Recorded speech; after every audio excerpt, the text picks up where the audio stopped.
नमस्कार साथियों, आप एनएमएफ न्यूज देख रहे हैं। आपके साथ मैं हूं अनुपम प्रसून और मेरे सहयोगी पंकज प्रसून इस वक्त मेरे साथ जुड़े हुए हैं। एक बड़ी खबर है, बड़ी खबर पाकिस्तान से जुड़ी हुई है। आज पाकिस्तान, मतलब आज नहीं, कुछ घंटे पहले पाकिस्तान की भारी बेइज्जती हुई है और ये बेइज्जती हुई है, बेइज्जती की है मुस्लिम देशों ने ही। ओआईसी जो मुस्लिम देशों का सबसे बड़ा संगठन है, उस संगठन के बीच, उस संगठन की मीटिंग में, सम्मेलन में जाकर पाकिस्तान अपनी नापाक कोशिशें कर रहा था, लेकिन मुस्लिम देशों ने ही उसकी इस कोशिश पर पानी फेर दिया है। यह कोशिश भारत के खिलाफ कर रहा था पाकिस्तान। क्या है पूरी जानकारी, जरा पंकज जी से समझते हैं। पंकज जी, सबसे पहले यह बताइए कि जो हेडलाइंस है कि मुस्लिम देशों ने पाक को हड़काया, भगाया और बैरंग लौटा दिया, आखिर पाकिस्तान के साथ हुआ क्या? वो करना क्या चाहता था? ओआईसी की जकार्ता में बैठक थी।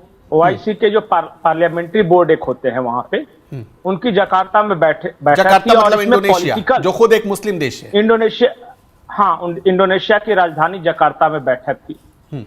और जब पार्लियामेंट्री बोर्ड की बैठक होती है तो उसमें राजनीतिक प्रस्ताव पास किए जाते हैं। जैसे ओआईसी का भी बिजनेस विंग अलग है, ये पॉलिटिकल विंग अलग है, तो ये पॉलिटिकल एक तरह से पार्लियामेंट्री बोर्ड की बैठक थी। उसमें जो प्रस्ताव पास किए गए, तो सबसे पहला प्रस्ताव तो फलस्तीन को लेकर था, जिसमें सबने कड़े शब्दों में निंदा की इजरायल के हमलों की। एक और पाकिस्तान की ओर से बदमाशी की गई थी। पाकिस्तान ने कश्मीर को इस्लाम के साथ जोड़ के भारत को क्रिटिसाइज करने के लिए एक प्रस्ताव वहां पेश किया था।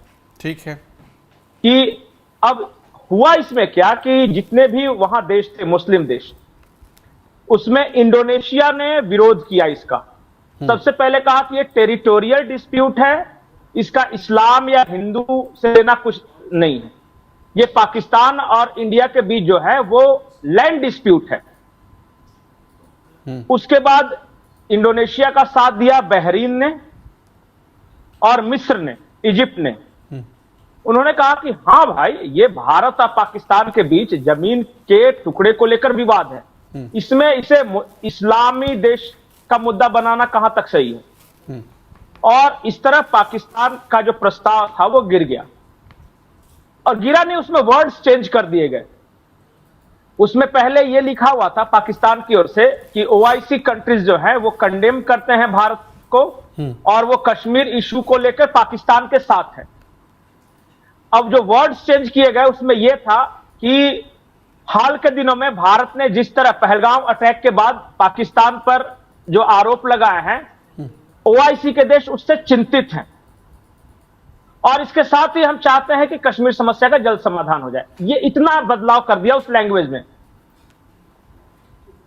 अब पाकिस्तान ने क्या किया कि जो ओरिजिनल इसने जो ड्राफ्ट तैयार करके दिया था, उसी को अपने देश में जाकर दिखाया कि देखिए हमें बहुत बड़ी सफलता मिली है। हाँ, मुस्लिम जो देशों ने हमारा साथ पाकिस्तान ने लिख के दिया था, हाँ, वो पाकिस्तान का ड्राफ्ट था जो पेश किया था, वहां जो फाइनल जो आया वहां पेश होके वो गलत था।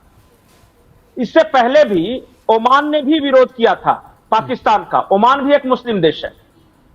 देखिए, Oman, Indonesia, Bahrain, Egypt, Qatar, Saudi Arabia, ये 6 देश हैं जो बड़े देश हैं और उनमें से कोई भी पाकिस्तान के साथ नहीं। हाँ, और ये जानकारी आ रही कि करीब 38 से ज्यादा देश ये नहीं चाहते थे कि जो पाकिस्तान ये लेकर आया था प्रस्ताव, उस प्रस्ताव पर चर्चा भी हो। इसलिए कुछ लोगों ने तो चुप्पी साध ली। और ये 3 देश ऐसे थे जिसमें आपने बताया कि मिस्र और इंडोनेशिया भी शामिल था, उन्होंने खुलकर विरोध कर दिया, विरोध किया। इसका कारण था, हाँ, आपको याद होगा कि 26 जनवरी को इंडोनेशिया के राष्ट्रपति यहां आए थे, हाँ, और उन्होंने पाकिस्तान भी जाना था, लेकिन भारत सरकार ने आपत्ति जताई कि आप एक साथ ये दौरा मत कीजिए, या तो इंडिया कर लीजिए, पाकिस्तान कर लीजिए, क्या होता है दुनिया में गलत संदेश जाता है। हाँ। तो उन्होंने अपना पाकिस्तान का दौरा स्थगित कर दिया था, वो नहीं गए थे, रद्द कर दिया था। अच्छा, अब एक मैं आप इस पर आगे आऊंगा आपके पास, लेकिन एक बहुत इंपॉर्टेंट जानकारी है अपने दर्शकों के लिए।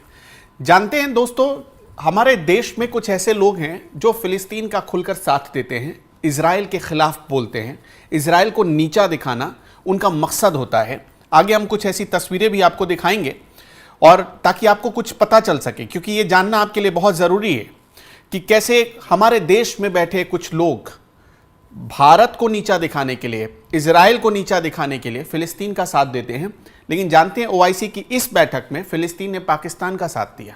कितनी हैरानी वाली बात है। पंकज जी, इस पर क्या जानकारी है आपके पास?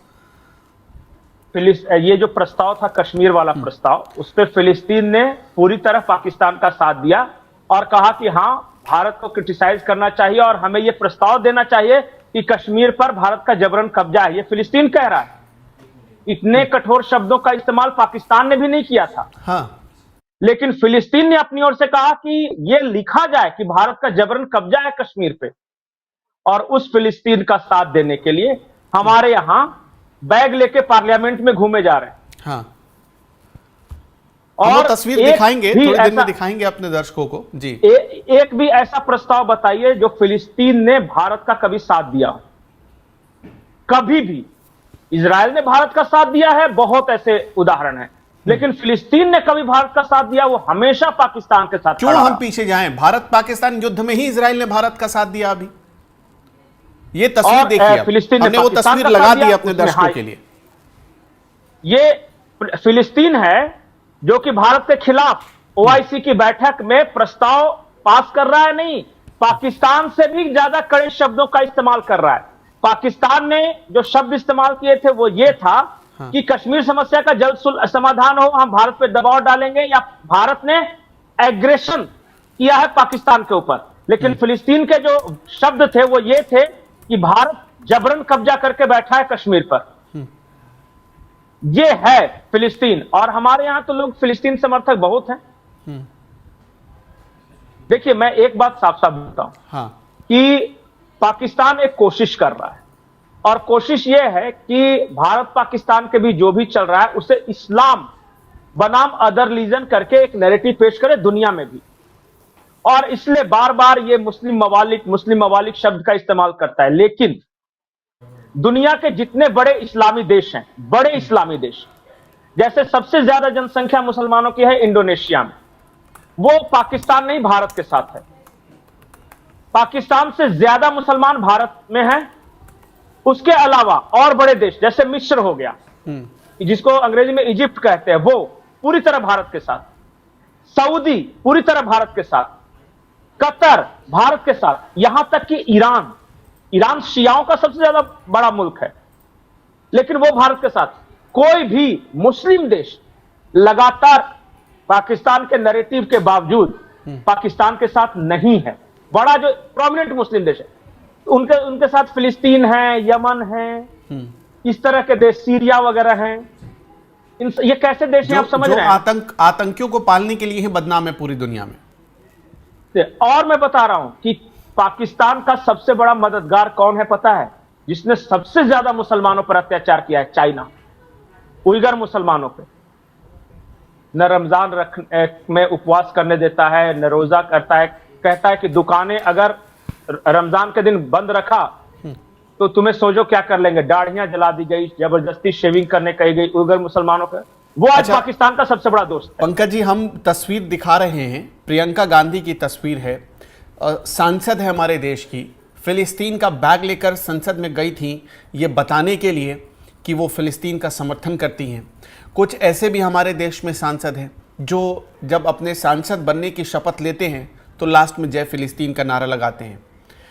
मतलब हम यही कहना चाहते हैं कि आप किस देश के लिए खड़े हो जो भारत के खिलाफ काम कर रहे हैं? जी पंकज जी, मैं एक काम कहता हूं कि हमारे देश में एक नैरेटिव बनाया जाता है कि जो फिलिस्तीन के साथ है मुसलमान उससे खुश हो जाएगा, और जो फिलिस्तीन के खिलाफ है मुसलमान उससे नाराज हो जाएगा।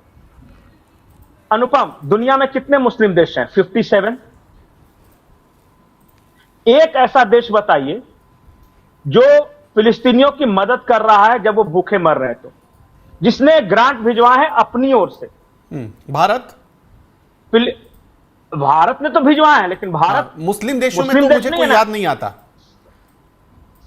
नहीं, बगल में मिस्र है, उसने साफ साफ मना कर दिया कि एक भी फिलिस्तीनी शरणार्थी को अपने यहां नहीं घुसने देंगे।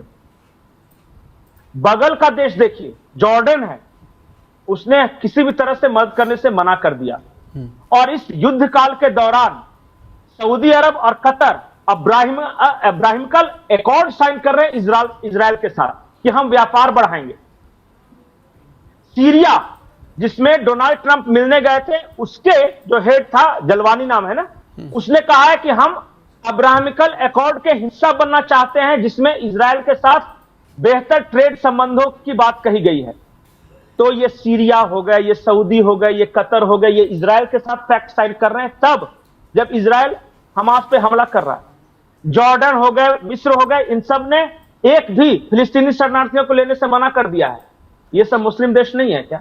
और हमारे यहां ब्लैक एंड व्हाइट में पढ़ने की आदत है कि बस अगर आप फिलिस्तीन, देखिए हमारा किसी से दुश्मनी नहीं है, वो फिलिस्तीन इजराइल के झगड़े में भारत कहीं है भी नहीं, और भारत की एक घोषित नीति रही है कि उसका एकमात्र परमानेंट सॉल्यूशन ये है कि टू नेशन थ्योरी है, वहां दोनों को रहने दिया जाए, दोनों शांतिपूर्वक रहें और दोनों फले फूले। अब वो उस प्रॉब्लम को सुलझाने की जिम्मेदारी भारत की नहीं है, लेकिन जिस तरह बार बार फिलिस्तीन की ओर से भारत के विरोध में प्रस्तावों का समर्थन किया जाता रहा है, भारत को उससे चिंतित होने की जरूरत है। और भारतीय नागरिकों को, चाहे वो हिंदू हो, मुसलमान हो, सिख हो, ईसाई हो, उसको कंडेम करना चाहिए कि फिलिस्तीन ने पाकिस्तान के पक्ष में जो किया वो सही नहीं किया। अच्छा, मैं जल्दी से आपसे बस छोटा सा आंसर जानना चाहता हूं इस बात पर कि ये जो 3 देश, जिसमें मिस्र भी शामिल था, जिसमें खुलकर इंडोनेशिया भी साथ दे रहा था भारत का, और बहरीन भी साथ दे रहा था, ये जो 3 देश जो खुलकर भारत के साथ थे, ये भारत के साथ क्यों थे?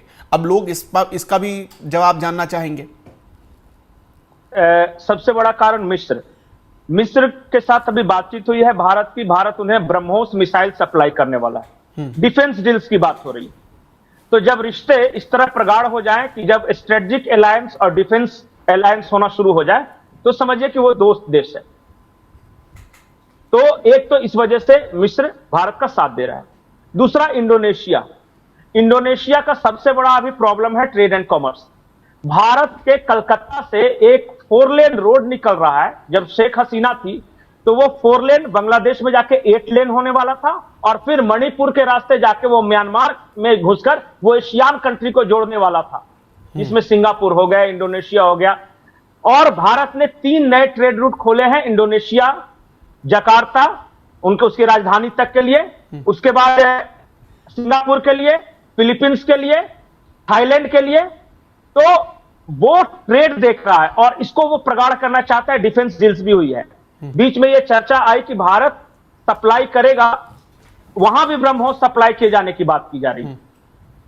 इसलिए इंडोनेशिया ऐसा कुछ नहीं करेगा कि जिससे भारत के साथ उसके इतने मधुर संबंध खराब हों, और कल्चरली हम एक हैं। आज भी इंडोनेशिया का जो वहां जो विमान है, उसका जो ध्वज है, उस पर गरुड़ भगवान है, और वो बार बार गर्व से कहता है कि हमने अपनी धर्म बदली, अपनी संस्कृति नहीं बदली। बहुत सारे जवाब मिल गए होंगे दर्शकों को सबसे जी। और एक और देश है बहरीन। बहरीन जब संकट में था तो भारत इकलौता ऐसा देश था जब उससे हम कच्चा तेल खरीद रहे थे और कह रहे थे कि हम आपको तुरंत पेमेंट करने के लिए तैयार हैं। बहरीन वो बात कभी भूला नहीं। बहरीन हमेशा से भारत के साथ दोस्ती रखा है, और ना हमारा सिर्फ ट्रेड पार्टनर है, बल्कि बहरीन के अपने संकटों के कारण भारत हमेशा उसकी मदद करता रहा है। तो ये देश हमेशा से, ओमान जैसे देश, अफ्रीका के वो देश जो कि जहां मुस्लिम आबादी है, वो हमेशा हमारे दोस्त रहे हैं। अरे अरब से भारत की कभी कोई दुश्मनी नहीं रही। अरब में सबसे ज्यादा मुसलमान है, लेकिन क्या ईरान से हमारी दुश्मनी है, या सऊदी से, या किसी भी देश से? यहां तक कि इराक भी, चाहे वो सद्दाम हुसैन का दौर है या उसके बाद का दौर हो, भारत को अपने सबसे बढ़िया दोस्त बताते थे और बोलते थे कि हमारे ऐतिहासिक सांस्कृतिक संबंध है। ये सिल्क रूट में जब ये था यहां पे, तो भारत से मसाले ले जाते थे, वो यूरोप में बेचते थे, और अरबी नस्ल के घोड़े और तलवारें हमारे यहां के राजाओं को देते थे। उस वक्त से ये ट्रेड खुला हुआ है। तो इसमें मुसलमान और गैर मुसलमान, ये सब तो पाकिस्तान का नैरेटिव है ना। हाँ। हमारा किसी एक दुनिया का एक मुस्लिम देश बता दीजिए पाकिस्तान छोड़कर जिसके संबंध भारत के साथ खराब हो, किसी के साथ नहीं। और पाकिस्तान की समस्या यह है कि उसका जन्म इस देश से हुआ, पूरा पाकिस्तान ने कोशिश की है, पाकिस्तान की इस कोशिश को मुंह की खानी पड़ी है, सिर्फ इसलिए क्योंकि भारत ने और मोदी सरकार ने मुस्लिम देशों के साथ भी अपने वैसे ही अच्छे रिश्ते बनाए हैं जैसे बड़ी कंट्रीज के साथ उसने बनाए। सरकार की इन्हीं कोशिशों का अंजाम था कि मुस्लिम देश अब खुलकर अपने ही संगठन के भीतर कह रहे हैं कि पाकिस्तान गलत कर रहा है। और एक दो नहीं बल्कि जो हमारे पास जानकारी 38 से ज्यादा मुस्लिम देशों ने पाकिस्तान को आईना दिखाया है कि देख लो भाई, तुम ही गलत हो, भारत गलत नहीं है। ये पाकिस्तान के लिए एक सीख है, एक बड़ा सबक है। इस सबक से पाकिस्तान सीखता है तो ठीक, वरना हो सकता है कि ओआईसी से भी वो बाहर चला जाए। बहुत बहुत शुक्रिया पंकज जी हमारे साथ जुड़ने के लिए। दर्शकों, आपका इस वीडियो पर क्या कहना है हमें कमेंट बॉक्स में बताते चलिएगा। नमस्कार।